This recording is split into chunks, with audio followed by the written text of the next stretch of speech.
je trouve qu'il est très riche de par sa diversité, sa mixité. Donc je ne vois pas pourquoi on rabaisse ce quartier alors qu'il est très bien. Au contraire, il y a plein d'échanges, plein de cultures différentes.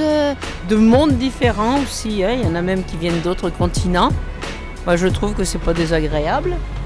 On va dire que c'est vrai que c'est un quartier très cosmopolite. Que malgré que, voilà, qu'il y a beaucoup de personnes d'ethnies et de religions différentes, il y a une bonne cohésion. Il y a des personnes qui sont là depuis très longtemps, il y en a qui sont nées ici, il y en a qui viennent d'y arriver. C'est un quartier qui est en perpétuel renouvellement. C'est bien,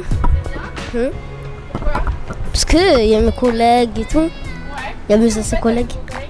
Un jour, n'importe quoi. Des inconvénients, on n'en a pas tellement. On a tout ce qu'il faut, les commerces, les transports, on a le métro, on a la ligne nationale, le métro national, on a Bougainville aussi, on a des bus devant, bus derrière, on a tout à proximité. Voilà, il y a beaucoup de magasins, des alimentations. Là, vous pouvez voir que dans cette rue, il y a beaucoup de magasins qui ont ouvert récemment. Moi, je penserais qu'il faudrait un peu plus, comment dirais-je, d'animation. Ça manquerait un petit peu d'animation, un peu plus de gaieté pour les jeunes, pour nous, le troisième âge. Je pense qu'il y a plus d'avantages que d'inconvénients, énormément d'avantages. C'est un quartier animé comparé à d'autres quartiers. J'ai travaillé plus d'1 an dans le 10e et j'irai pas y vivre là-bas. Le domaine, quelque part, c'est assez riche, on va dire en même temps d'un côté, parce qu'il y a la friche qu'ils ont fait et ils sont en train de refaire des nouveaux bâtiments. Et je trouve que d'un côté, c'est pauvre, mais en même temps, c'est riche. C'est les deux à la fois. C'est compliqué à dire. Après, c'est sûr, il y a des points noirs.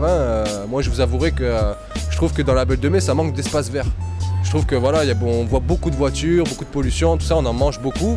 Et je trouve qu'on n'a pas beaucoup d'espace pour se réoxygéner, quoi. Les points négatifs, en premier, moi je mettrais la saleté.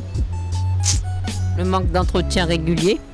Il reste des petits trucs comme des routes délabrées, des maisons aussi délabrées aussi. En fait, il faut éduquer les habitants et les informer par rapport à certaines choses et faire de la prévention aussi. Donc je vais être franc avec vous, c'est assez mitigé. Je suis content de vivre ici. Après, je vous avouerai que c'est pas facile. C'est pas facile. On disait tout à l'heure aussi que c'était pas le quartier le plus précaire de France. Je pense que c'est une étude qui a été faite il y a plus de 7-8 ans de ça. Après, je pense que c'est resté dans les mœurs.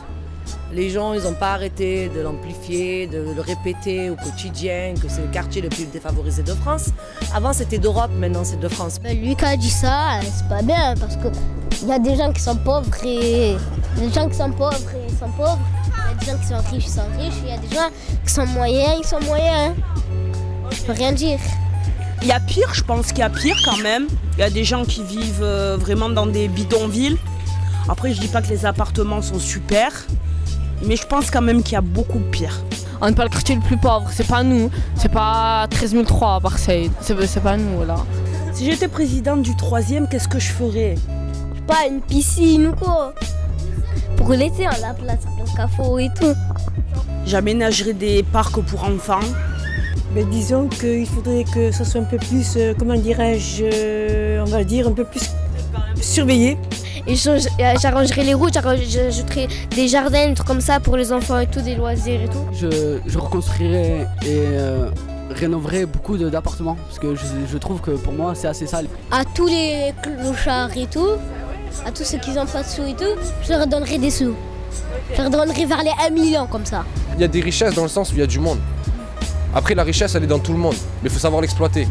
Si on ne sait pas exploiter l'amour, la générosité des gens, on est tout seul, quoi. Et là, ce que je veux me dire, ça passe dans quelle chaîne?